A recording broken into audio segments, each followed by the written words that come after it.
Good morning, good afternoon. Thank you so much for joining us for this week's MSP Tech Talk. We are super excited to have Karl Palachuk join us and present on pricing strategies.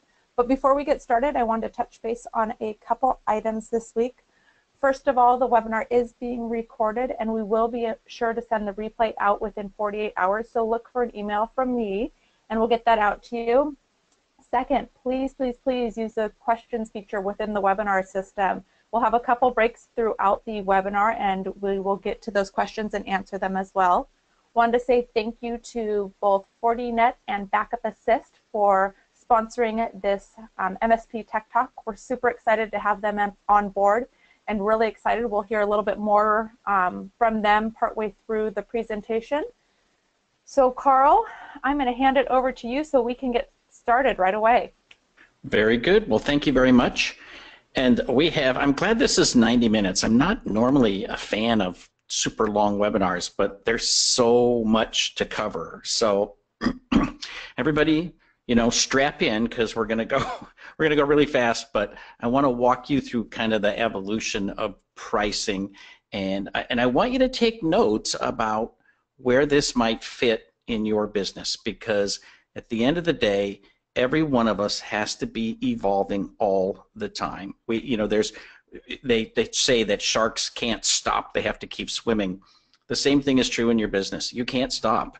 If you say, well, things are going really well, I want it to be just like this forever, well, that's probably going to be good for about 7 minutes, right? The world keeps changing, products change, the environment changes, and so you need to be flexible, but you always have to focus on one important thing, and that is profit. And so, my bias today is I want you to be profitable. So if I sound like I'm chastising you for making a different decision about your business, just remember, I literally want you to make more money tomorrow than you did today. So that's what this webinar is all about. So I am an author. I have built and sold a couple of managed service businesses in Sacramento, California. And so again, I want you to take everything I say with a grain of salt.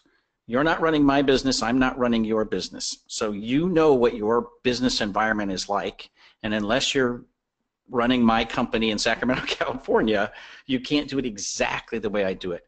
But I still want you to be able to just sort of tune into what's good advice and what might apply to what you're doing. Tiny microscopic commercial. I'm having my big cloud roadshow this year. We've got 28 cities on the agenda. I'm about to go do 4 in Australia and then come back, and there's only 3 more left in the United States. So if you're interested in developing cloud products, go to smbroadshow.com. A little disclaimer here. It is illegal for us to discuss pricing and then make a decision that we're all going to have a certain price. It is illegal for us to collude on what our pricing looks like. But having said that, it is perfectly legal for us to discuss pricing strategies and to talk in general numbers. So I'm going to give you examples today from what I consider to be the real world, and you just need to adjust and know that you can't just take these numbers and plug them into your business, because in addition to being potentially iffy on the legal side, these numbers may not work perfectly for your business. So it's always important to look at your historical data when you set prices and move from within your own business. Hey, Karl, I made it. Well, welcome, sir. Yeah, I paid my bill. I paid my Comcast bill, and they turned it back on. So sorry about that, everybody. Sorry about that, Karl. And Karl, I just want to add on that last slide, sir, it's only illegal if you get caught. Okay. Great. Okay. I'm glad this is being recorded. All right. Please proceed. Thanks, Karl. All righty. So, actually, this slide reminds me of something that Harry wrote in his book on advice for computer consultants, for SMB consulting, which is basically, how do you figure out what your pricing is going to be? And one way to do it is to literally say, I want to earn $100,000, okay? Realistically, I can bill about $1,000 or 1,000 hours a year. So boom, my price is $100 an hour. So that is one way to start. So when you're talking about your hourly pricing, that's a place to start.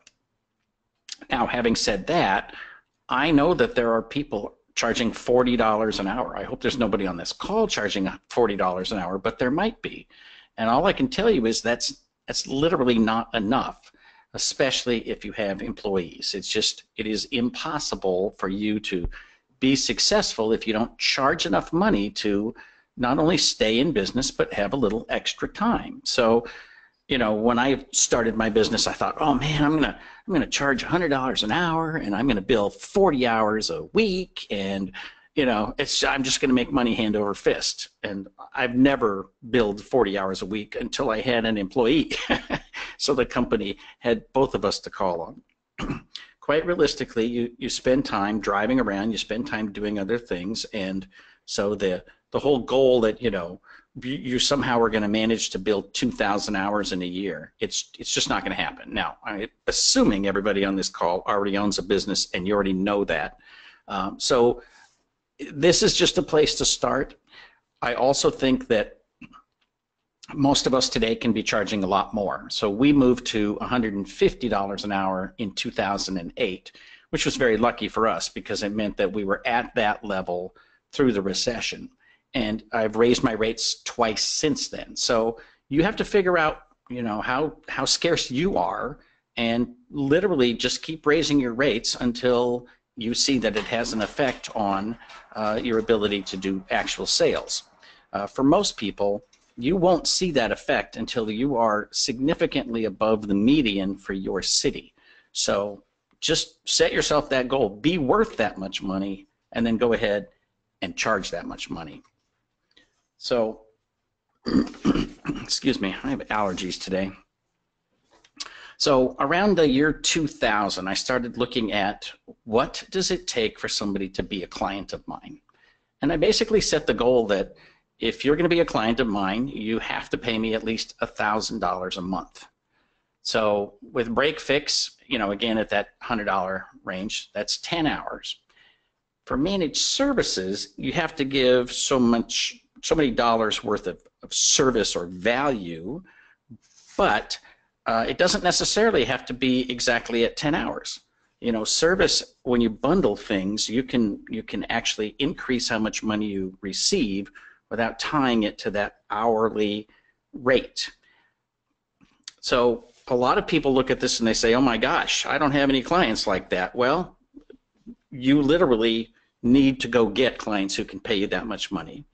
One of my favorite things to do is to take out the old QuickBooks and run a report of sales by client summary for the year, and just look at the service and see how many people are paying you $300 a year or $500 a year or even $1,000 a year. And you need to set your sights on getting a bigger client at the top and starting to drop clients from the bottom. You literally do not have to pick up every nickel you find. So don't feel like you have to have that money, because serving tiny clients keeps you from being able to serve larger clients. It literally keeps you from making more money. So think about that. Well, Karl, I got another way to think about it. I haven't been on a date in 30 years, but I do recall one of the dates I went on where the lady basically said, I've got to clean out, the list at the bottom to make room at the list at the top. So there was no further date. Sometimes so I think we're having the same conversation, my friend. Okay, please continue. So, for me, when I started thinking about this, I looked at my ideal client as being 10 users and above, simply because that's a company that has enough cash flow. If you think about it, the 10 end users, they've got a decent payroll, right? They're probably well over $1 million in revenue. They are willing to spend some money, and so I want people who are IT dependent. And my two favorite examples of all-time clients of all time, John is an attorney. He is an intellectual property attorney. When he came to me, he had 7 employees, but was willing to pay for the 10. He had 2 HP servers in a rack. He had first-rate equipment on everything, you know, a $3,000 firewall. I mean, he was willing from day one to go with the top shelf stuff. And that is exactly the kind of client you want. Janet, similarly, runs a nonprofit organization with a big budget. You know, there are nonprofits with no money and there's nonprofits with lots of money. So this is a not-for-profit association. People pay lots of membership fees, and she absolutely believes that technology is what separates her from other organizations that these people could join. And so she's willing to invest in IT. And you know, I'm not saying these people are everywhere. You have to go find them. You have to go look for them. But they do exist, and you can build a business around them. And as hard as it is to walk away from somebody who wants to give you $500, if they cannot give you $500 on a regular, ongoing basis, you need to give them up and go for people who can give you enough money to make it worth your while to serve them. I'm always interested in different pricing strategies, and you know, one of the interesting things about Costco is that Costco doesn't want you to come into their store, right? The grocery store, they want you in all the time. They'll be happy if you dropped in 7 times a day and bought some tiny little thing like a package of gum. Costco, they have somebody standing at the door. You can't get in without paying a membership fee, and there's no organization, so you have to wander the entire store, and they make it difficult. But on the other hand, you leave with $700 worth of stuff. You only show up once a month because they understand it costs them money to interact with you. And the same is true with you and your clients. Every time you interact with your clients, it costs you money. So you need to set up a pricing structure so that you get the money and you have as little interaction as possible. In fact, in a perfect world, you want all of your interaction to be social and training related and building the relationship, and not delivering tech support. Tech support should be delivered remotely when nobody's looking, and it just makes all their systems work all the time. The part that's personal is the part that you should be focused on in terms of interactions. So if you're going to do BreakFix or you know, on demand or tech support or whatever, you got to figure out what's the balance that makes sense for you. So I've got a friend of mine, I'm going to call him Joe, and he does manage services, but he only sells tiny little packages. He basically sells what is barely above monitoring only, and he makes a ton of money on hourly. And I think that our end user clients are probably worth the same amount on average. But for me, I'd much rather make the bulk of my money as managed services and then just do a tiny bit on the hourly side. So you have to adjust and figure out what's right for you. I think the closer you get to having all of your revenue from managed services, the more stable your company is and the more reliable your revenue is going to be. You know, at the end of the day, all of that hourly labor starts over at 0 on the first day of the month. So you're the one who has to figure out, how do I get that money again and again and again, month after month, without doing all of those sales to go from 0 to whatever your goal happens to be. Well, and Carl, what I might add to that is that, boy, I just had a conversation yesterday with someone where it's fourth quarter, Carl. I mean, it's one thing to say time flies as you get older. It's one thing to have that conversation, but you talk about the first of the month resetting to 0. I want to extend that to the quarter. It's Q4, guys, and yes, it goes quick. And now, Carl, there's still a chance to impact 2017, but boy, howdy, you got to start right after this webinar. Well, and the next 3 months are the hardest because people start getting in the holiday mood. You know, in the U.S. anyway, Halloween has become the favorite adult holiday, and so people start doing a little partying and whatever, and then November comes and we're all into Thanksgiving, and then you got Christmas, and you know, one thing after another. There's lots of excuses in the fourth quarter of why we don't work as hard. But you literally have a fourth of the year left, so don't give up now. Alrighty, so when I started looking at clients and started actually, looking at the numbers real hard, and again, this is right around the year 2000, I think I figured out that there's probably an hour to an hour and a half of maintenance labor per server per month. And I estimated about a quarter of an hour per desktop or laptop per month on average for the year, and about half an hour a month on network related stuff, whether it's printers or actually dealing with switches or whatever. So for 10 users, this comes out to be about 4 hours a month of maintenance labor, okay? And maintenance means fixing stuff that was working and stopped working, okay? This is patches, fixes, updates, putting in all of those things, because realistically, if you call tech support for anything hardware or software related, the first question is, what's your security patch level? What's this level, right? And if it's not completely patched, fixed, and updated, they're going to say, go back, do that, call me back when you're done, right? So maintenance was easy to separate out and say, all right, that's the piece that is pretty stable month to month, okay? Then there's hourly on top of that. So, and I estimate about 25% of maintenance. So if you got 4 hours of maintenance, you have 5 hours with the non-maintenance labor, the add, move, change. And guess what? That's not enough money, right? $500 a month doesn't reach the threshold of 1,000. So, part of what we've got to do is figure out, how do I eke out literally twice that much money in order for somebody to be my client? Because I want this 10 user minimum. Maybe I have to go to a 20 user minimum. Maybe I have to say that I really just have to have more hours, or figure out some other way to get more money out of that client. And here is a very important safety tip. The easiest way to make more money is to raise your rates.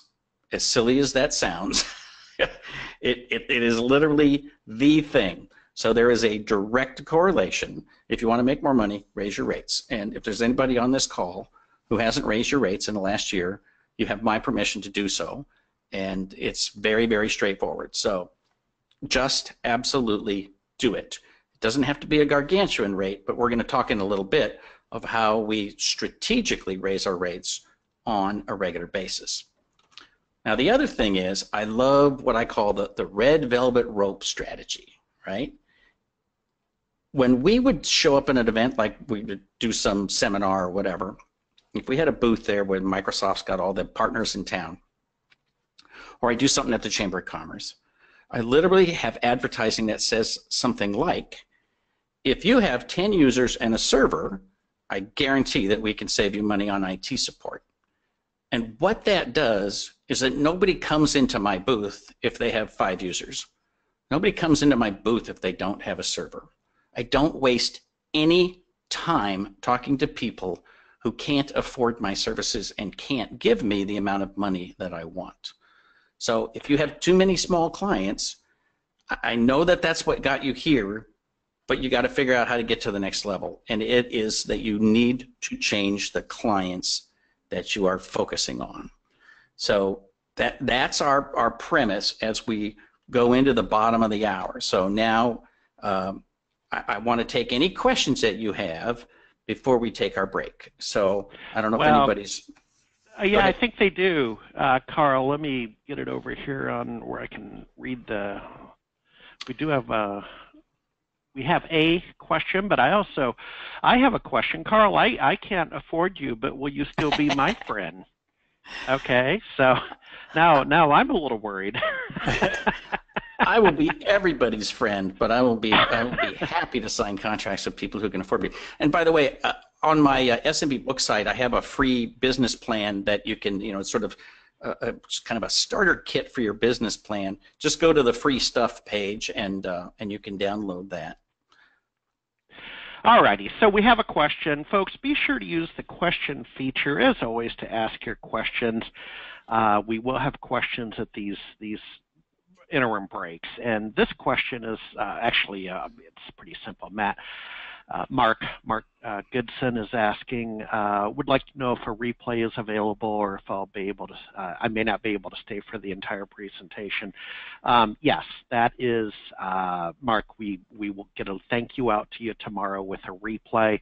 We have Ron Hardy asking, what was your hourly rate last year? Karl, I don't know if you want to answer that personally or just maybe figuratively with what you're hearing from people.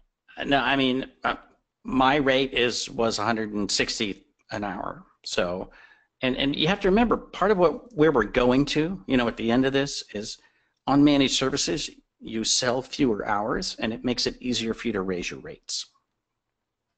Yeah.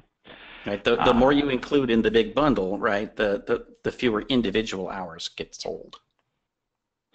Ron says thank you, and he says asking the question of this does not constitute collusion. Okay, Ron, you're not under oath or anything, man. That's fine. Keep using your own email system. We have John Krecki out of Toronto. John is asking, well, I 100% agree with Karl. Now, when we visit a new client prospect, we give an estimated support price right up front. If they balk at it, we know they are not for us, not in our ideal customer profile. Comment, Karl? Makes sense to me. Yeah, I mean, it does make sense. I remember, I'll never forget this one woman who, she had me out several times trying to figure out, whether or not it was a good fit. And at the time, I was $120 an hour. And the first time she heard $120 an hour, she literally ended the meeting and scooted me out the door as if I was going to charge her for the meeting. Like she was afraid that somehow she had incurred some huge cost. But after, a few bad experiences, she would call me and say, I got this quote from somebody. Can you take a look at it and see if it makes sense to you?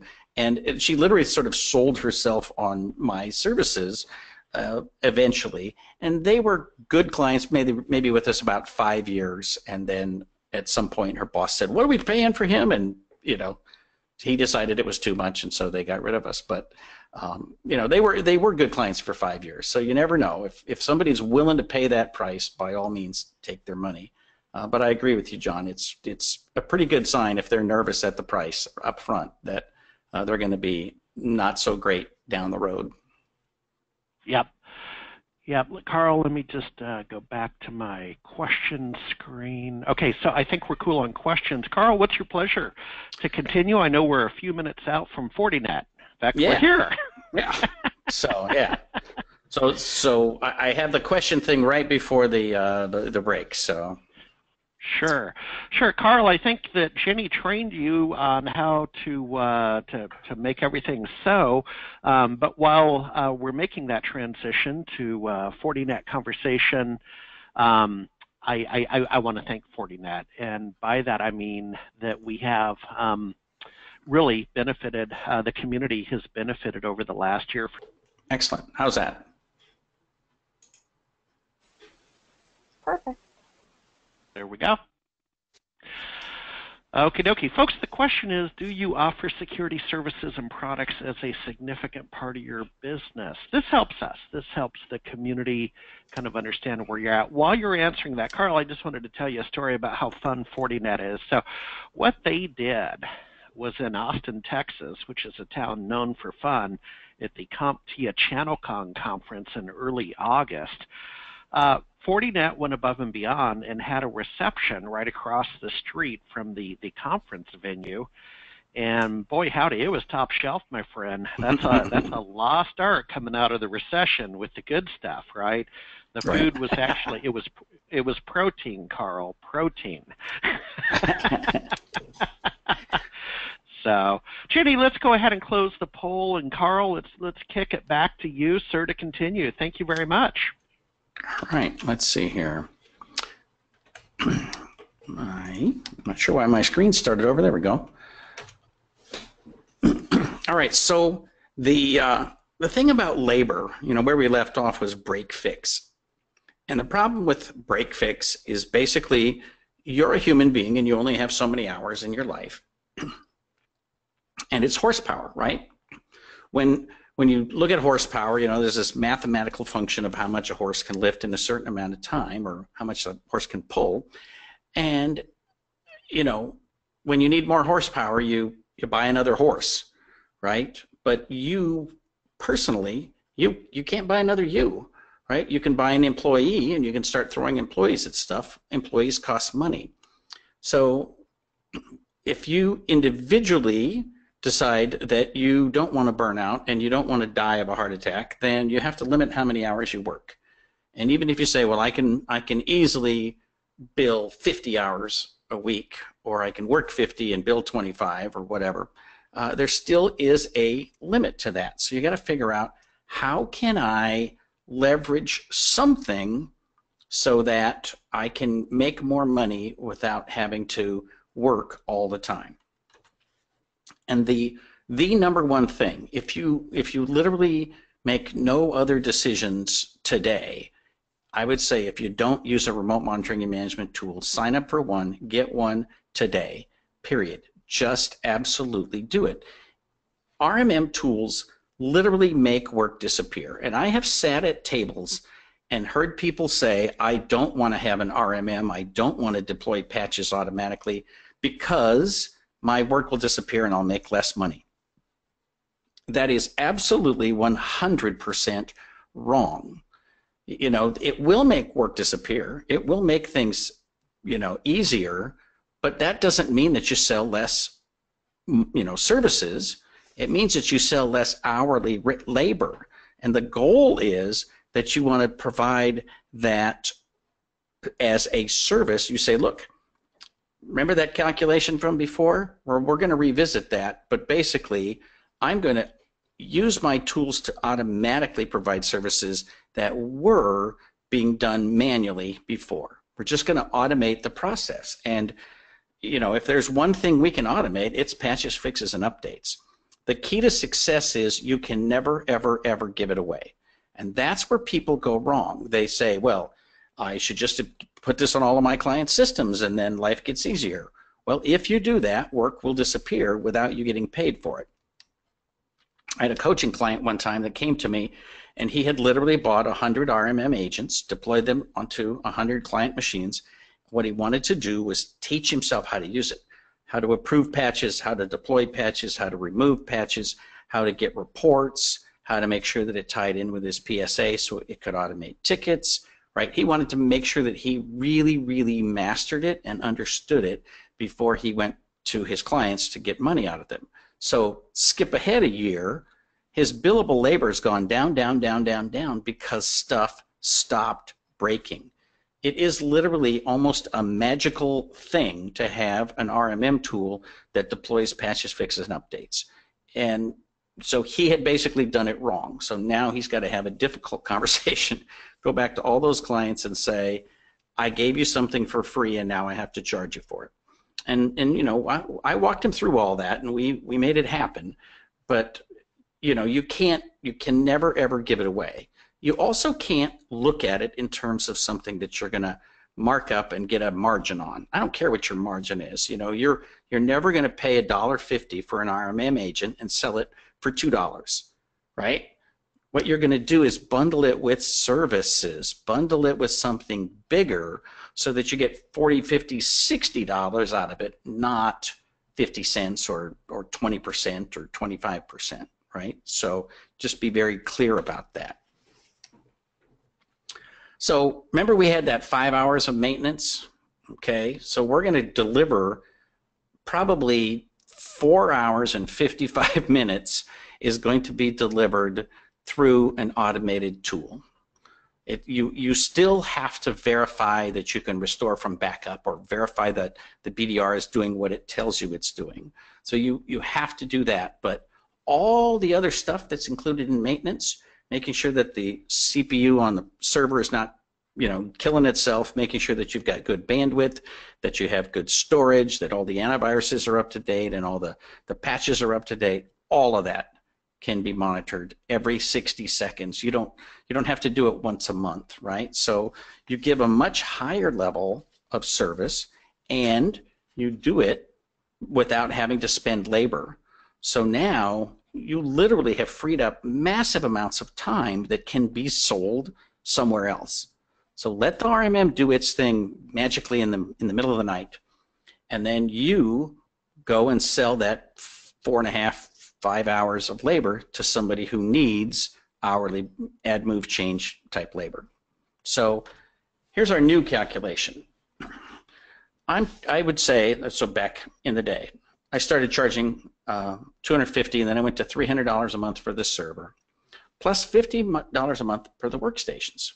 So now we've got all of the maintenance covered, all the patches, fixes, and updates. We're doing monthly reports. Okay, so once we put this in place, now we've got a completely new calculation. So now we say, all right, so that client is 10 users, but now I'm getting $800, right? So the $800, and then we say, you know, again, we think we're going to get another 25% on top of that for adds, moves, changes. So now we're at $1,000 a month. Now we actually are making enough money, right? So using tools, you know, nobody would go to a doctor and say, you can't use those tools. I want you to suture me up manually. You know, something like LASIK surgery, they actually take a computer and they map your eye. It used to be, like literally 30, 40 years ago, that if they were going to do something like that, they took a scalpel and they cut into your eye and they hoped that they got it right. Well, you know, no one's going to say, you know, I want the doctor to do this himself. Forget using those fancy tools, right? Same thing with you. No client is going to go to you and say, I want you to manually install all the patches on that server, stay up until midnight, and reboot it as many times as it needs to work. No, you push a button and the tool takes care of it, and it just works. So I think that's the way to make $1,000 a month. And again, you have to have clients who are willing to invest in their technology. So, you know, I was pausing because I thought Harry would jump in there, and he didn't. So that's totally fine with me. Oh, well, I'll tell you why. I'll tell you why I didn't jump in there, my friend, is I'm just trying to tell people to be patient for the next break for questions. Oh. So I was over on screen number 2, and that's a whole other conversation with you about screen 1, screen 2. But Karl, no, we've got them contained. They're staying on the ranch. So when we keep talking, and when we get to the questions, well, we've got a few. We're almost there. We're almost there. So again, you know, there's times when I hear people say things like, well, I don't want clients to see me entering my notes in the system. I don't want clients to see me doing this and that. Your clients are going to assume that you are competent and good at what you're doing until you prove otherwise.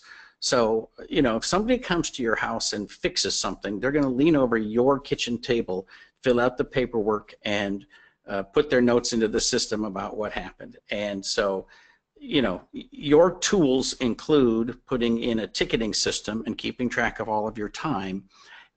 But, you know, when you can automate as much as possible, it really goes a long ways. And, you know, I hear people at conferences ask the question, well, how do I convince clients that I'm actually giving them what they're paying for? And how do I convince them that they're getting their money's worth and all that kind of stuff? I don't hear that from clients. I only hear that from IT consultants speculating about objections. And I would just encourage you to not have both sides of that conversation. If the client has an objection, let them bring it up. But don't make up stuff in your head and then proceed to argue with yourself about why clients won't buy this.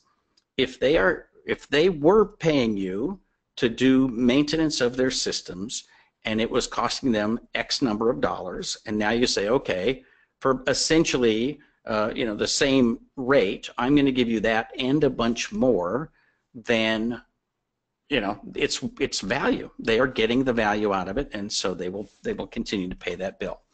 So important safety tip: use tools to leverage time and money, and stop trading hours for dollars. So with that, let's take lots of time for questions. Okie dokie. Let me get that screen back up to where I can manipulate it. Hold on. Let's drag it larger. You know, they just announced, you know, this big bill for doing new taxes, and I got to say, who wants to do their taxes by hand versus using software, you know?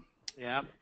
Actually, I have to do mine this week, Carl. The extended deadline's October 15th, I think. So now that I paid Comcast, now I can get my taxes Exactly. done online, let me tell you.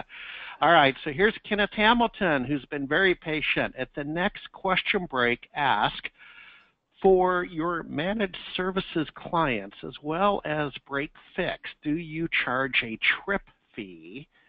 Is it the same for both managed services and BreakFix?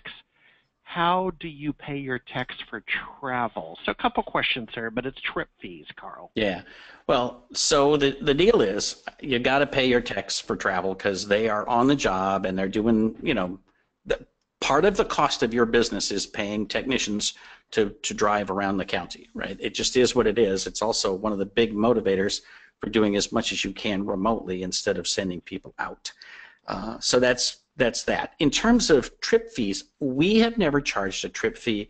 What we have is a 1 hour minimum if they are within, I think it's 30 miles of the office.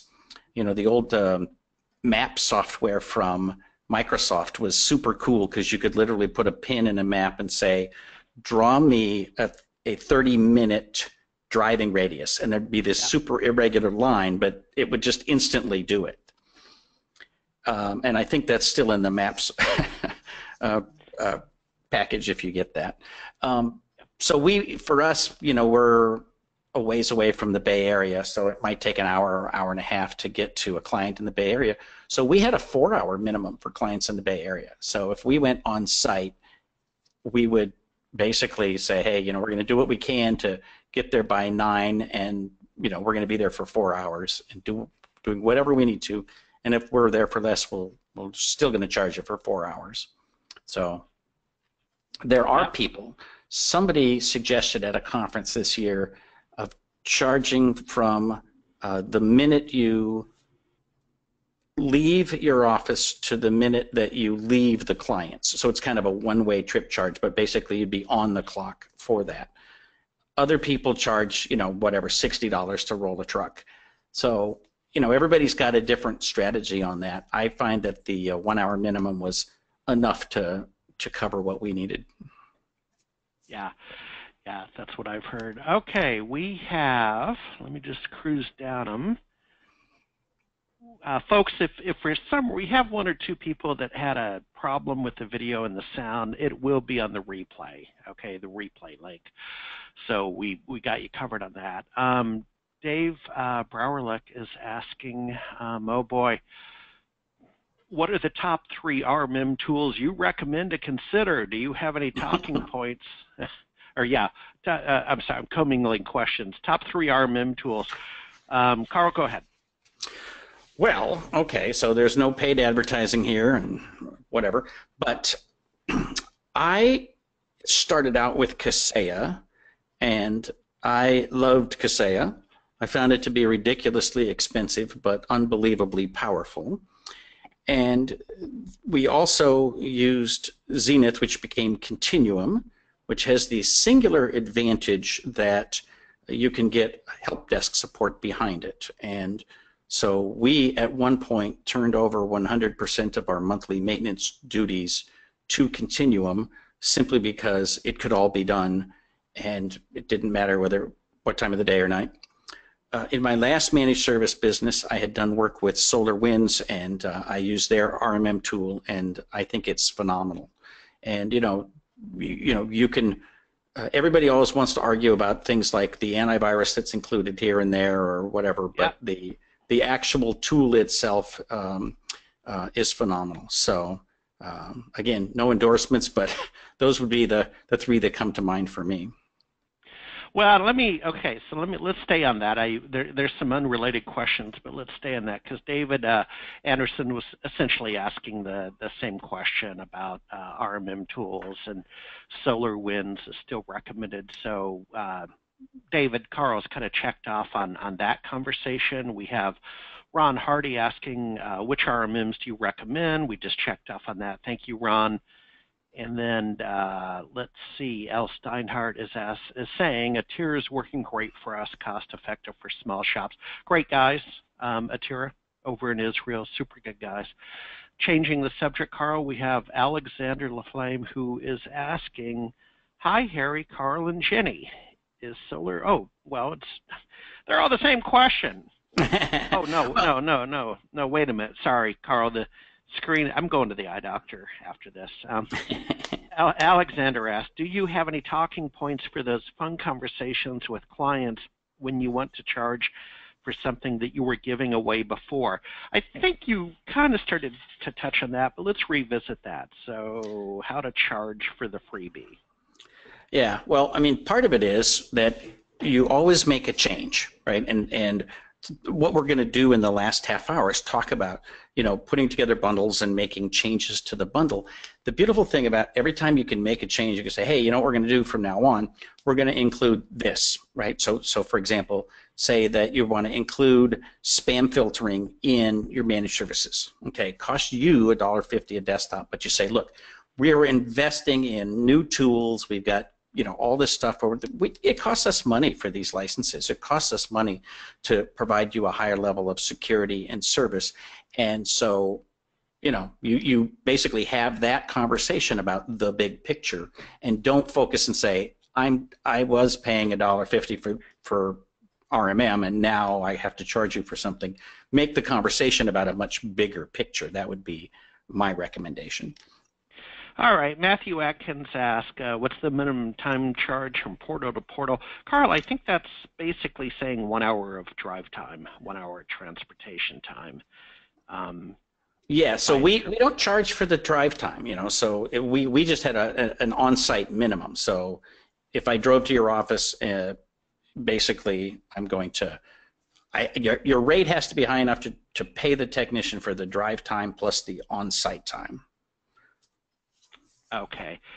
Ron Hardy asked, how much time do you find that RMM save you, other than a lot of time?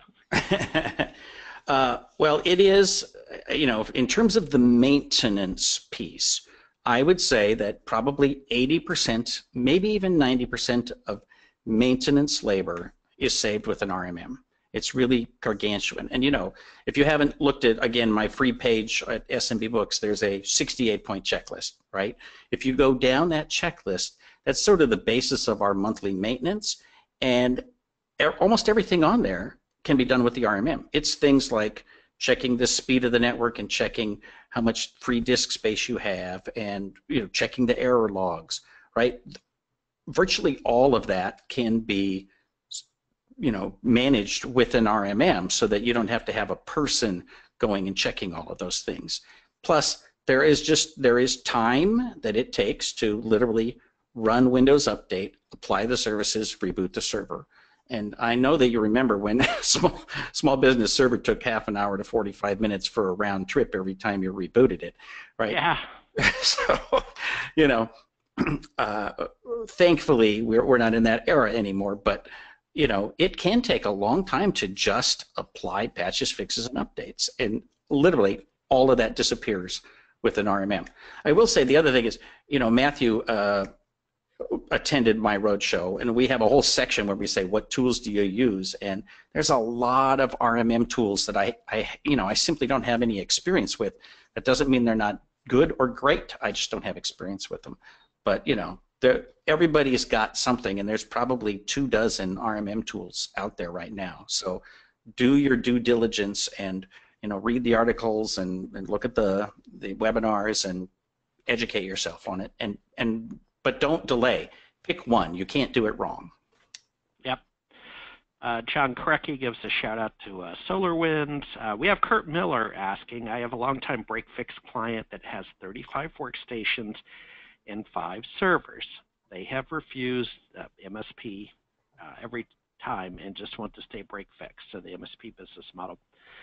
Carl, is there a good argument to convince them that it makes sense considering what I'm doing, everything that I would be doing anyway? So basically converting from BreakFix to MSP when the client's reluctant. Well, I've got a whole book on that, right? So, but part of it is that when we made our move to managed services, we did not give people options about whether to go to managed services. The option we gave them is you can pick package A or B or C, and all of the prices, we're about to talk about bundles, but all of the prices start with a very high base. And so I guess part of what I would do with that client is say, we will be raising our hourly rate every year from now on. The way that you're going to tie into your existing price structure is through regular managed services. Now you might also just say, hey, here I need to have prepaid blocks of time, right? One of the benefits of managed services is that you get prepaid for all of your labor. So if you can do that in blocks of time without selling them, what I would call a managed service deal, do that instead. But eventually everyone's going to go to this. And the funny thing is that they resist you and resist you and resist you, but somebody else might walk in the door and they've got a different approach to it and they suddenly go with them. And you don't want to lose a client just because you didn't push hard enough to provide what really is the right solution. One of the things about being BreakFix is that you don't make money unless your client has problems, right? Yep. So, I love the story about, my competition's got a closet full of pillows. And every Monday morning they take out the pillows and they kneel down and they pray that their customers' computers will break so they can feed their families, right? With managed services, you get your money up front, and now you get to keep as much as you can as long as your client's machines are working. So if your client's machines break, now you got to send a technician out there, now you're making less profit. And so you and the client are aligned, facing in the same direction, you have the same goals, because when you make money, they make money. When they're down, you lose money, right? So, you got to tell the client that, right now you're acting in cross purposes to one another. You need their computers to break so that you can feed your family. And that's not the case with managed services. Yep. Yep. Hey, Karl, what I want to do, they keep rolling in. We're basically at the top of the hour, and we have Troy from Backup Assist. If you don't mind, why don't we have a conversation with Troy, and then we can return later in the class to the questions. I do have about 4 or 5 stacked up. So let's see, David, Alan, Raj, Brian, please be patient. Thank you. Troy, are you there, my friend? Yes, I am. Go ahead. Okay. Well, you are down in Australia. I picked up on that accent, so. You bet. Are you in the Melbourne office, my friend? That's right. Yeah, I'm actually based out of our Melbourne office, which is our global headquarters for Backup Assist. So even though we are based in Melbourne, Australia, Australia's only about 3 or 4% of our business. So we are very much a global business, but we are headquartered in Melbourne, Australia. Perfect. And Karl, you fly out to Australia in what, about 7 days, in about a week, and you'll be there almost a month? Yes, sir. Okay. So Karl, email Troy. Okay. Karl, email Troy. I've got his email right there. Very good. Okay. Actually, yeah. I'll be in Melbourne, so I'll look you up. You can buy me a beer. Yeah, you bet. Absolutely. You're certainly coming over at a really good time of the year in October. It's heading towards the end of our spring. And the weather will be very, very nice. So hopefully we can turn on some great weather for you. I appreciate that. There we go. Hey, Troy, I want to reintroduce Backup Assist to our community, and then if you don't mind telling us where Backup Assist is today. So, folks, you would have recalled Backup Assist in the SMB Nation community. Oh boy, howdy. I'm going to say some of the Vegas shows that we did, 09, 10, 11, the show where we gave away the Harley motorcycle. Karl, you might remember that. Oki Data very generously had a grand prize drawing for our Harley Davidson motorcycle. So Backup Assist was in the loop back then. A lot of people know Linus. And then, as things happen, time flies by, and I think Linus went back into more product development mode and a couple of other things. So, I look at this as both a reintroduction of Backup Assist and trying to give you the context to help you remember Linus and them at our shows. Troy, get it from there. What have you guys been doing the last couple of years? What's your roadmap? Because like everybody, you've transformed. You're not the same backup assist we knew. Yeah, absolutely, absolutely. So just for the folks on the call today, the webinar today is what do we do? Backup Assist produces Windows Server backup and recovery software for both physical and virtual machines. So we launched the business back in 2002, so it's a long time ago now, and it was really developed, I suppose, in response to solutions on the market. They were incredibly expensive, you know, they were complicated, and they were just difficult to use. We've been really busy, you know, developing our product roadmap. You know, most of our growth over the years has certainly come from the channel. And since 2002, most of the growth has been organic. It's been Google advertising, online advertising through search engines like, you know, AdWords and Bing, and certainly through the recruitment of channel partners through our reseller network. And then if we fast forward to 2017, we've grown to over 30,000 customers. We've had sales in over 165 countries, and in total, we've backed up over 170,000 servers. So we've certainly been very busy, you know, developing, you know, the features of our product, supporting, you know, more modern operating systems like 2016, and we've been busy growing the 3 channels to market across the world. So we've got a distributor channel primarily in Europe. We have 2 reseller channels, so we have a perpetual reseller channel and an MSP program, and of course we have our end user channel, which is our direct website sales. But we've done a lot of PR, so we're sort of, you know, being based in Australia, flown below the radar with the growth that we've experienced, you know, sort of in the last 5 or 6 years. But we've been very busy doing a lot of public relations in the US in the last sort of 1 or 2 quarters, and one of the biggest announcements we've made only back in September is the launch of Crypto Safeguard. So what Crypto Safeguard does is it actually protects your backups from ransomware, and it stops infected files from being backed up. And fundamentally what it does is 3 things. First of all, it protects your backups, so it contains features designed to stop ransomware compromising your backups. It also detects and scans for the effects of ransomware and activities in source files intended to be backed up, and it also detects as well, so it scans and detects for the effects of ransomware and activities in source files as well. So and then third of all, what it actually does is it actually protects users, so it'll send an automated SMS to customers, and also send alerts and emails just to let customers know that we are detecting a form of ransomware on their server. Perfect.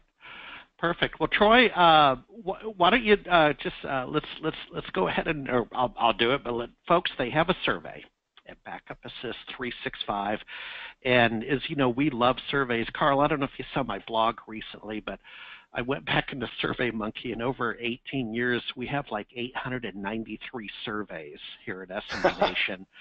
The data doesn't lie. Now, in all fairness, a lot of those are speaker surveys, right? So you're knocking out 20, 30 speakers at each fall conference, in all fairness. But data, you know, the data doesn't lie. So folks, Still. as part of this reintroduction to the community, if you could give Troy a tip of the hat and complete their survey.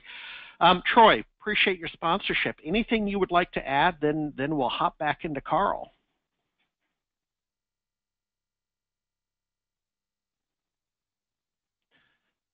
That's a long way down under. Okay. Got to wait for those packets to transfer. Now, Troy went back on mute. Troy, that's fine. Karl, let's get going again so we can get to those questions. They are piling up. Thank you. Very good. All right. Well, and I'll, you know, yeah. Do you want to play the video for Backup Assist as well? Oh, sure. Okay. Well, And we we'll do do have that. a poll question as well, Harry. Yeah. Okay. Thank you, Jenny. Keeping us straight over in the control room. Just the So we'll get the video up. SMB Nation. Okay. We'll get the poll question up. There we go, Karl. When they said ready to join, I thought maybe they had employment opportunities in Australia. So yes, I'm ready to join, folks. I'm ready to join.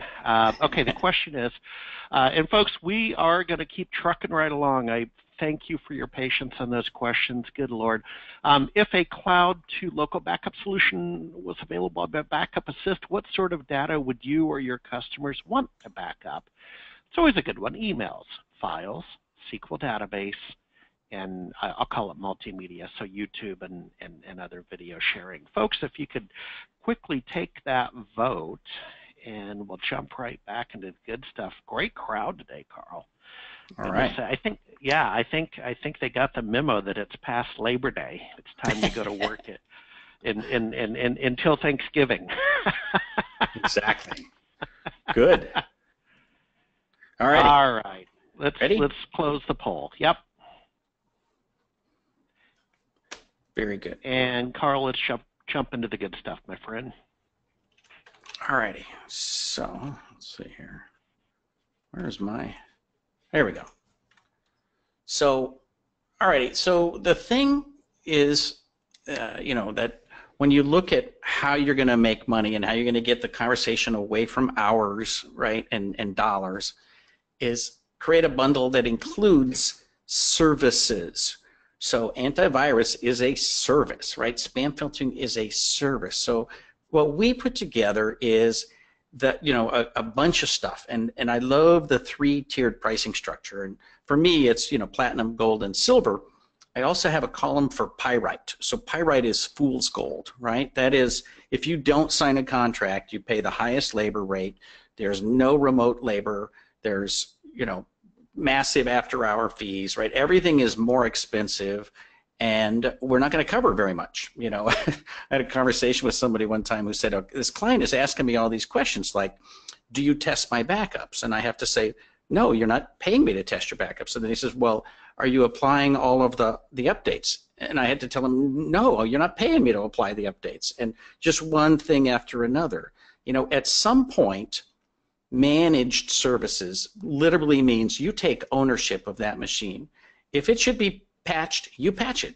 If the backup should be tested, you test it, right? If anything should be done, just as if this is a business machine in your own company, you do it. You take ownership of that, and you take responsibility, and you do it. And the client never has to worry that something should be done, but it's not being done. And then, for us, we put in 3 hours. If you put in a brand new workstation, I'm going to give you the first 3 hours for free. And that's basically because, there's a variation of how long it takes to set up a new machine. Some clients have got like 7 line of business apps and everything's got to be tweaked exactly right, and it takes 5 hours. That's cool. They're going to get 3 free, and then they pay me for 2. We give them remote support, right? We give them little training every quarter, right? The goal is to put together a bundle that's big enough that you want to approach, quote unquote, all the technology they need. And we're gonna put some limitations on this in a minute. But I want you to see that there really is some magic in this. The first thing about the 3 tiers, because I've heard people say, oh, just sell the 1 tier, and it is what it is, and it's all the best, and that's all you get. You either get the best or you don't get anything at all. Well, that's great in theory, but in reality, clients love to make choices. When you look at it and you say, here's the entry level, this is bare minimum, we're barely going to fix anything, right? And then there's something where we give you almost everything, and then there's a tier where you get absolutely everything. They make the choice. And what happens is that the price anchoring allows them to have this conversation based on your target price. So whatever you end up charging for that, the conversation is now between these 3 options. It's not between you and your competition. It's your price versus your other price, right? And they get to make the choice of which one they want to buy.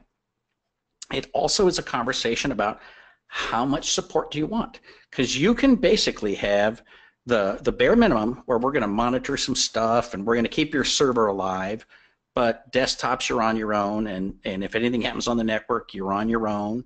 Or we can go ahead and cover that for a little extra money, right? And so the strategy is that you can't just like throw these numbers out there. And one of the great mistakes people make is they try to make the middle column, the gold column, something that is independent of the other two. And here's what I mean by that. The gold column should be literally almost everything except everything that you get with platinum. I am not kidding you when I tell you in 25 years I have never sold a gold contract for anything.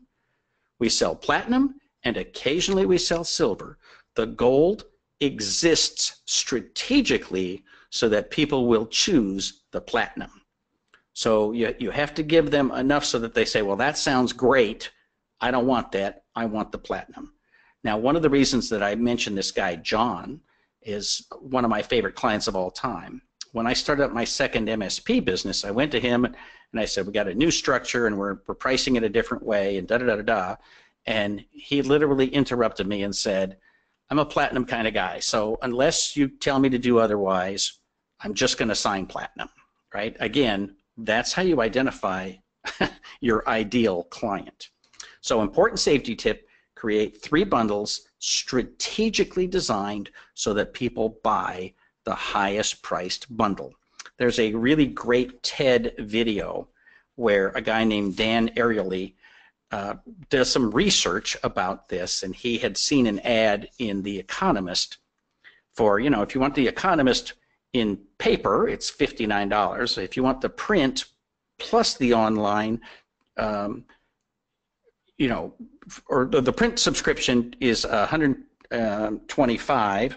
Online and print is also $125. And he's like, well, I wonder why they do that with the 3 choices. So he did some research with his students, and he found out that if there were 3 options, 84% of them picked the most expensive option. If he only made it 2 options, then the majority of people picked the cheaper option, right? So there really is something magical about a 3-tiered price structure versus a 1- or 2-tiered price structure.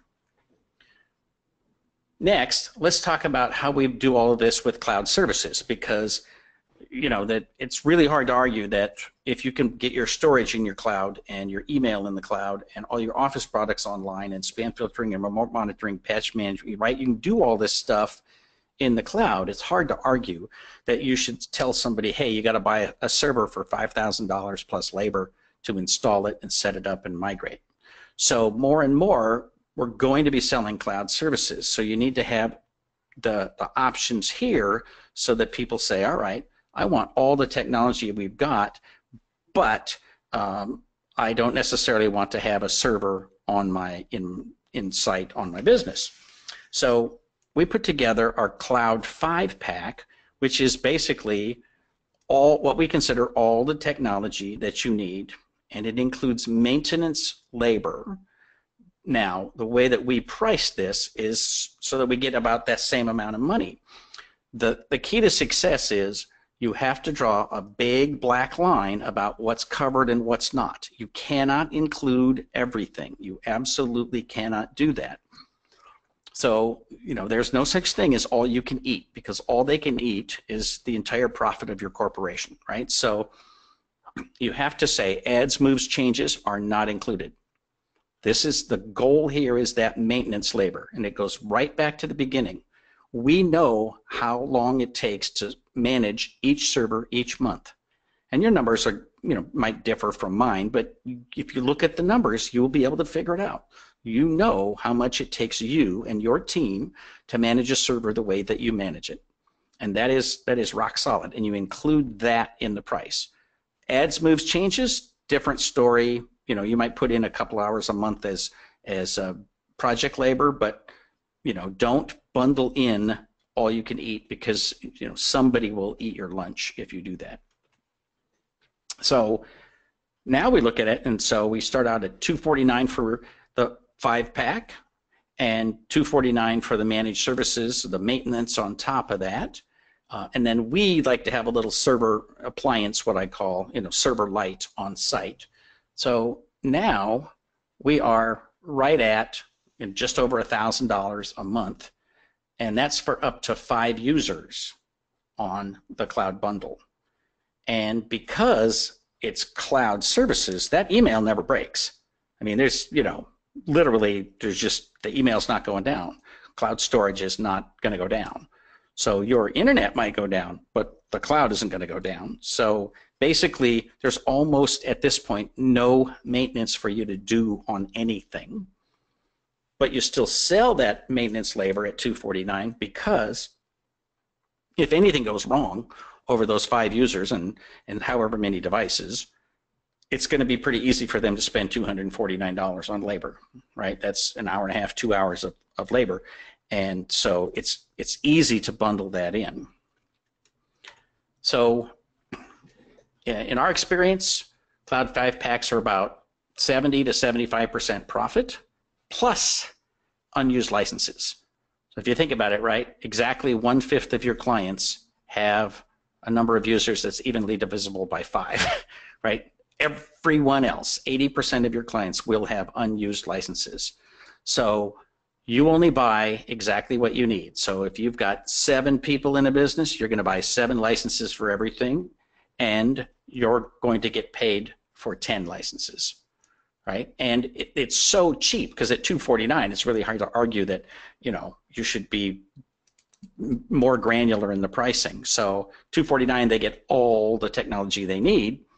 That's easy to sell, and you make tons and tons of money, but your clients see it as valuable to them, right? So we've sort of stepped our way up to now getting exactly what we needed from that 10-user license.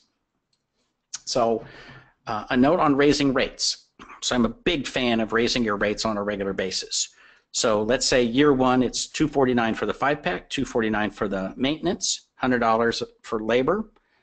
Year 2, increase your labor to $110 and add something to your bundle, right? So you could say, well, we're going to put some other service in there, email archiving, or we're going to add the password vault or something of value so that clients see that you're making their life easier. And then the next year, you increase the price of the 5-pack. So they kind of get 1 year with the extra bonus stuff, but they don't get 2 years for free. So now you've increased the 5-pack. So if somebody's got, whatever, 27 users, well, they're buying 6 5-packs, and now you're suddenly making $60 a month more off of that one client. The next year, you increase the maintenance component to $259, right? And so, you know, you just sort of cycle through, increase the 5-pack, increase the maintenance, increase the hourly, and throw something extra into the bundle. So again, it's always evolving. And if I were going to add one service today in response to ransomware, it would be password management. I would just put that in my bundle, and then next year I would increase the price of the bundle. So we are currently at $299 for the 5-pack and $299 for the maintenance, or $300 for the maintenance. So basically it's $599 for the 5-pack with managed services. So keep raising your rates, keep adding things in the bundle. And I literally just a couple of weeks ago had a conversation with somebody and realized that people are getting mad at vendors, managed service providers are getting mad at vendors because they go to conferences and vendors say, you should do this, you should give, you know, put this in your bundle, and you should absolutely offer this service to your client. And so they buy it, and they do, and now they're making less money. And I just, like, I couldn't believe my ears. People are adding things to their bundle without raising their rates. You cannot do that.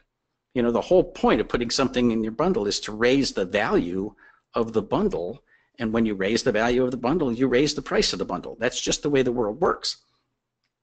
So, you know, when you go to a show and you hear about things like, you know, network scans and all of these other things that you might want to add to your bundle, education packages, that's all cool, but there is no free lunch. So, you know, you have to be focused on increasing your revenue again and again and again. And, you know, there's literally so much in what we're talking about today. You could do a 12-hour seminar just on pricing strategies. So I get that there's a ton of stuff I'm telling you, but one of the key things you have to know is that you cannot increase what you give and not raise your rates. You must raise your rates. And that's something that there's so much resistance to in this community. It's really, it's bizarre in some ways that people are resistant to raising rates because clients understand that it has to happen. You know, the client is paying Karl. more per. Go ahead. Yeah, there are free lunches, Karl, and let me tell you how you get them. Fancy yourself a blogger or an analyst and become a media organization and get press passes. And you can have a free lunch every day in Seattle at tech shows, let me tell you, buddy boy. And that's sort of plan C. If the feathers hit the fan, I'm going to go to a tech conference every day for breakfast, lunch, and dinner. But Karl, your point's well taken. The questions are stacked up, so you just let me know when we're ready to take them head on. All righty, we're almost there. So key takeaways: leverage your time. So use tools, use something other than hourly labor to make money, right? If you're trading dollars for hours, you are not making as much money as you can, period, end of story. Increase those rates on a regular basis. Figure out some kind of bundle that works. And, you know, I'm going to make this offer because almost nobody's going to take me up on it. If you send me your proposed bundle, I will give you feedback. It might just be, hey, that looks great, but you know, it might be, oh my God, you're going to lose your shorts on this, right? So if you want feedback, you can go ahead and send me an email, and I will look at your proposed bundle and give you any thoughts that I might have on that. So in general, find the mix that works for you in your city with your clients, and if you need new clients, don't be afraid to go, you know, figure out where you can find them.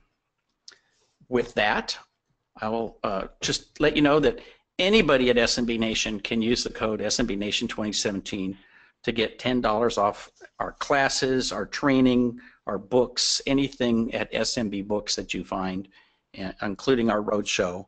So just use that code, and it's good all this year. Questions? Okay.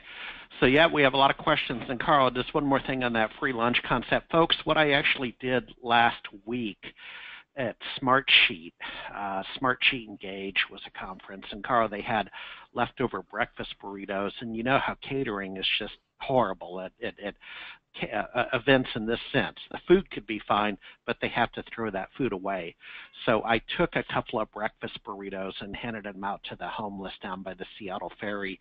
I'm happy to do that. I don't like to give cash to the homeless. I have my suspicions as to how that cash is spent, but I'm happy to bring tech food. And so, I don't know, felt pretty good about myself, but let's get right into those questions. So we had David Anderson left. How do you recommend charging for remote repair? Let's come back to that. David unfortunately took off. We have a bunch of others that are still attending. Alan Ogilvy. Alan says, your pricing formula says $300 a server. If a client has 3 virtual servers on a physical box and an NAS backup machine, would this mean 300 times 3 VMs equals 900 plus X dollars for backup and RMM? Good question. So yeah, so here's the thing about virtual machines. The virtual machine basically doesn't know that it doesn't exist. So it takes just as much of your time to verify that it's got the properly allocated memory and storage, and that it's got the patches, fixes, and updates. So for us, virtual machine or physical machine doesn't matter. If I have to maintain it, if I have to do that maintenance component, yes, I am charging them $300 for that. Interesting story. So when I sold my first managed service business, we were charging $350 or $500 for the first server and $350 for any server after that. And when Mike took over the company, he just sent out a memo that said, on 30 days notice, we're moving all of the servers to $500. No first server, second server kind of thing. Not one single client batted an eye or questioned it or even seemed to notice. So it's just so interesting that you never know when you're leaving money on the table, and it's a very reasonable thing for clients to expect to pay more. Okie dokie, we move on. Karl, I've got about 10 questions just to give you context. Okay. Can you stay over a couple of minutes? Let's start with that. Okay, so we'll jump right into them. Raj Patel, is there a 90% reduction in adopting a MSP model? Oh, if. If Okay. there is a 90% reduction in adopting an MSP model, why ignore the 5-user clients? It brings in the small change. Well, I think that it's just harder to make $1 million off a small change than it is off a big change. And Raj attended my seminar, so he knows. I'm a real big believer that you have to get a certain amount of money from every single client. And if you look at, like I say, you sort your clients from the ones who pay you the most to the ones who pay you the least. And you draw a line, let's say at $2,000 a year, and you look at it and you say, wow, how many hours did I spend on those clients? Because you have to track billable and non-billable hours. And what you're going to see is that you spent an inordinate amount of time dealing with tiny clients. And if you literally just fired all of them, you could take on a bigger client at the top, spend less hours, and make more money, and still have time to sell to other people. It's a mathematical truth that there's a minimum amount of time you have to spend with every client who's in your QuickBooks, right? So you do need to weed that client garden from time to time. And I feel sorry for the little people, but there are people who just don't have enough money to be your client, and that just, you got to worry about your retirement, not their retirement. Yeah, I've never heard of a retirement loan. I've heard of a student loan, but not a retirement loan. Exactly. Okay, so we have Brian McNally ask, some clients will ask for an accounting of hours. You need a managed service agreement that does not include that. Make managed services great again. No, I made that part up, that last part. Okay, would you like to answer his question about an accounting of hours? Yeah, so the interesting thing is I wouldn't make it necessarily an accounting of hours. I would make it an accounting of what was performed. So no matter what if you have a PSA, a professional services automation tool, you should be able to generate a report of all of the problems you found and all of the fixes that took place and how many patches, fixes, and updates were installed and how many tickets you have and how problems were solved, right? And so part of it is hours and part of it is service. Again, to have a report that says, we patched 10,942 problems with your machines over the course of a month, that's pretty cool. And it is, again, what you don't want to do is you don't want to let that client suck you back into a discussion of hours and dollars, right? Because what you've got is a bigger picture that has to do with value. And one of the reasons why you throw things in the bundle like antivirus and spam filtering is you want to make it difficult for them to do a reverse calculation and say, hey, your effective hourly rate is $512. I'm not paying that. So, right. So do generate the reports in everything that you can imagine, but don't just give them hourly reports. Yeah, don't get me going. We don't have enough time to get me going on that one. We have Ron Hardy. My mother used to tell me about Chinese doctors who only got paid while their patients were healthy. Seems similar. We have Rusty Brown asking, Karl, can a server light be a NAS like a Dropo? Yes. So the server light, for me, especially with cloud services, its primary purpose is simply to back up your stuff from the cloud back down to a device. I also like it to have Active Directory, so you've got that on site. So, if the NAS has Active Directory, then that would be great. If not, you're going to have some other machine or do the, Azure sells a hosted Active Directory. But, I want all the machines to be on a domain. I want them to be secure.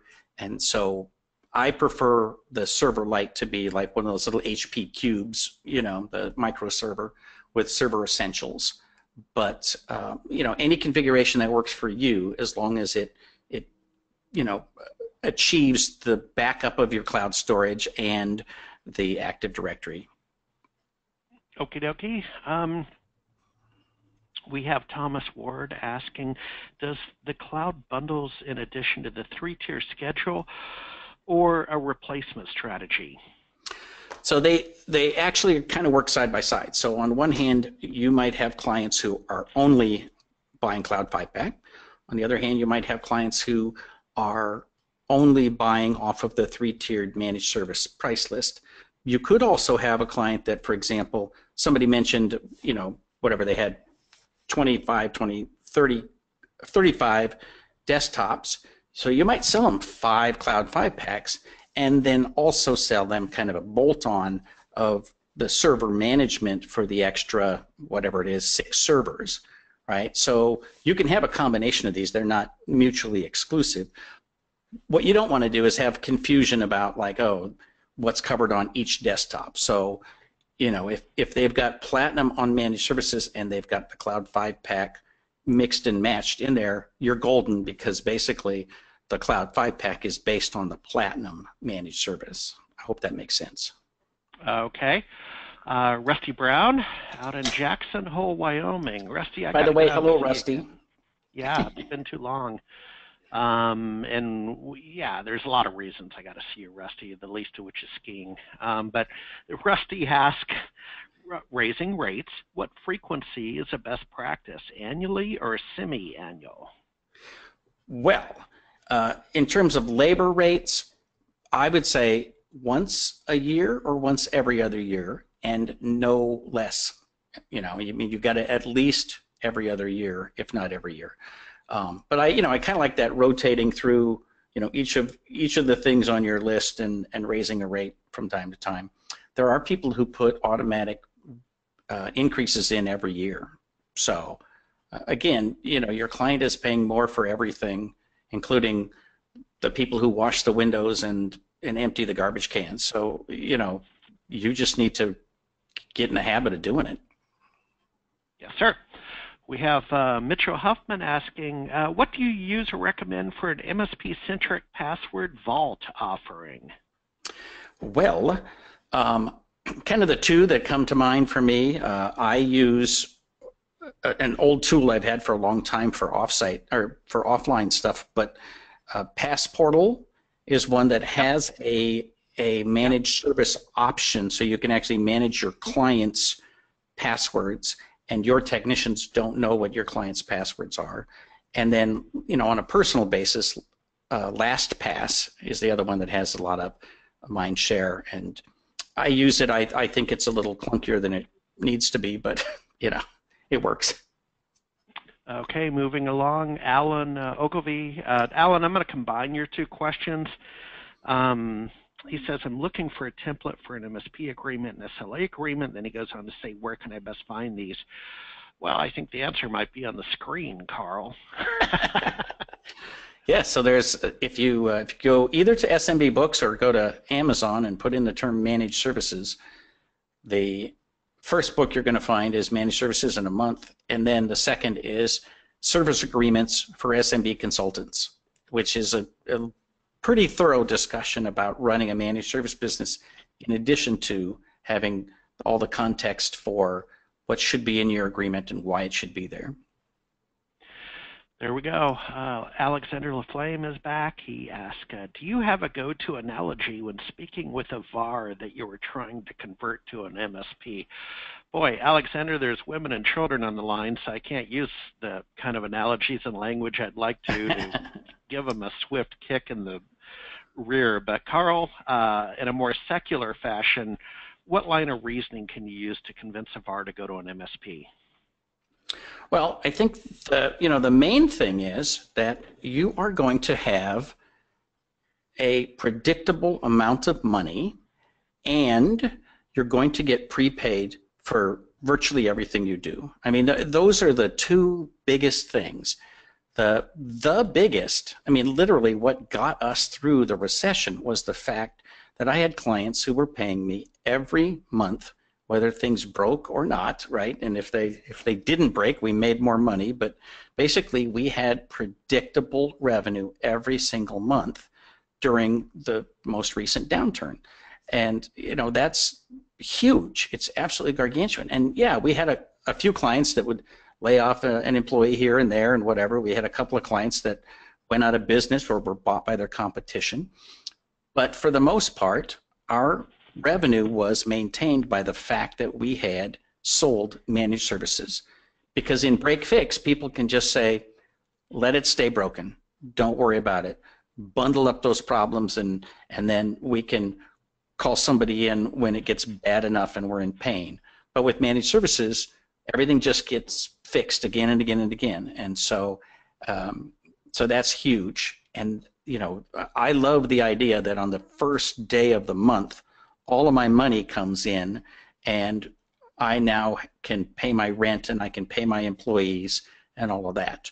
With BreakFix, you very frequently have 2 payrolls go out before you get paid for the services you rendered. And I just find that completely unacceptable. I'm a huge fan for getting paid in advance. Yeah, and you know, I was in a conversation earlier this week about, you know, the Equifax hack and so on, and it seems like maybe this is analogous, but they talked about LifeLock, the service you pay starting at $10 a month to monitor your credit rating and credit activity, Karl. Mm-hmm. And the gentleman educated me that LifeLock is really just an insurance company. So it's not. The point I'm making is that the MSP business model is there's basically you're arbitraging some risk, right? You're hoping that the machines run well and you don't have to do a whole lot, and the customer has comfort of mind.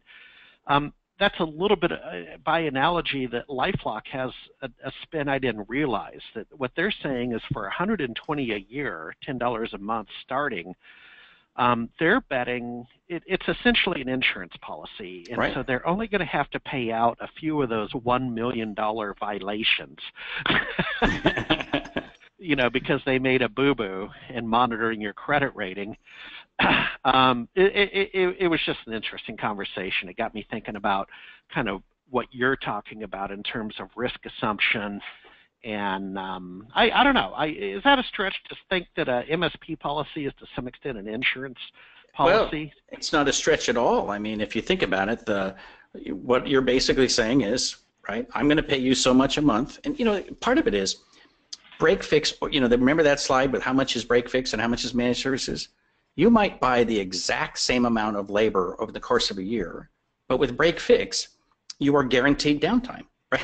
Like you're literally guaranteed downtime, because on BreakFix, we wait until something happens and then we go fix it. And on managed services, we go put in all of these things that prevent problems from happening in the first place. So even if the dollars might be about the same, on BreakFix, the client pays an irregular amount every month, up and down, up and down, up and down. But it's probably about the same as what they would pay under managed services, where it's a very steady number month after month after month. So they get a predictable bill, you get predictable revenue, and you're basically saying, look, I'm going to put these tools in place because my bet is I'm going to have less downtime with the tools in place, and I'm not going to have to send my employees out to fix stuff. I actually like the analogy to an HMO, right? I pay Kaiser, whatever, a ridiculous amount of money, $1,000 at the beginning of the month, and if I stay well, they get to keep most of that, right? If I get sick and go see a doctor, well, they make less money. So they actually have an interest in educating me and giving me preventive medicine and keeping me from getting sick, so that they can make more money. So it's managed service is like an HMO for your computers. Yeah, no, it's an interesting conversation. So last question, folks. Thanks for hanging in there. Hey, by the way, before I ask the question, I will be at Continuum next week in Las Vegas, and then I will be at Spice World by Spiceworks in Austin mid-month. And then I will be at Channel Pro in New Jersey on November 2nd. So those are the next few shows I have. Always look forward to chatting with you. We take it out with David Anderson is back, and he asks, do you recommend charging for the onboarding processing of new client machines to bring them up to a satisfactory state to maintain? How much per PC and server? And I think the context is onboarding. Do you charge an onboarding fee? So I have never actually charged for that, and I know some people always do. So I don't really know what people, what their rate is for that.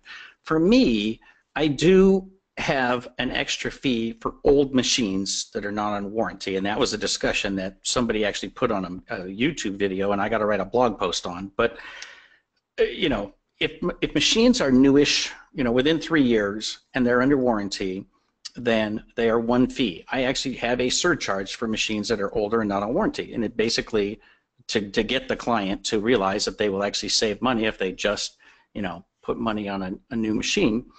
But here's the thing: once you put in your RMM agent, even older machines are going to snap, you know, into place much more quickly and perform better in about a month. You know, in a perfect world, if a client could do it and we let them, a client should literally buy managed services for 1 month out of the year, because it's going to have such a dramatic improvement in their performance that you know, they'll probably have, you know, great results for about a year before they should do it again. Obviously, I encourage them to do it every month. Well, you know, and I'll take you out with not to get political, but I mean, you know, it's so top of mind this week. But Karl, back to your HMO example, I mean, that's kind of one of the issues. That's one of the structural issues, right? Like, well, I'm healthy. I'm not going to buy insurance until I need it. Exactly. I mean, you know, it's like oil changes on your car, right? I'm the kind of guy, if I skip one oil change, my engine's going to blow up, right? There are other people that they just, like, they forget. They don't check their oil. They don't look at the gauges. They don't know what those lights are on their dash, right? And, you know, they go for years and nothing bad happens to them. So, you know, everybody's got different experiences, but I'm the kind of guy that gets oil changes. You know, that's what I do. To me, it's preventive maintenance. Yeah. Yeah. Okay, Karl, thank you so much, sir. Once again, why don't you remind people just what cities you're going to be? You're headed to Australia. You have a couple of, for this audience, where could they see you in the U.S.? In the U.S., I only have 3 shows left. So in November, I'm going to Oakland and San Jose. And in December, I'm going to Las Vegas. So December 8th in Las Vegas. So here's the deal. If you can't make any other SMB Roadshow cities, everybody can get a cheap flight to Vegas. Meet me there, and we will have a massive collection of people in Las Vegas December 8th. All right, I'm writing it down, Karl. Jenny, call Alaska Airlines. You know, Karl, there's truth to humor. Then, folks, we're over, is that I probably have to do a deadhead run before end of year to get up to MVP Gold. So, you know, you got to pick that one flight that just gets you over 40,000 miles, right? So December 8th is looking pretty good to me. Karl, thank you. Colum says, always entertaining and informational. Thank you, guys. Thank you. Jenny, thanks for your help in the control room. And thank you to our sponsors, Fortinet and Backup Assist. It makes it all possible. Have a great day. Oh, and we have a webinar on Friday. You'll be getting a reminder from Jenny. Disaster Recovery, Friday at 11 Pacific. Have a great day, everybody. Bye-bye. Bye-bye.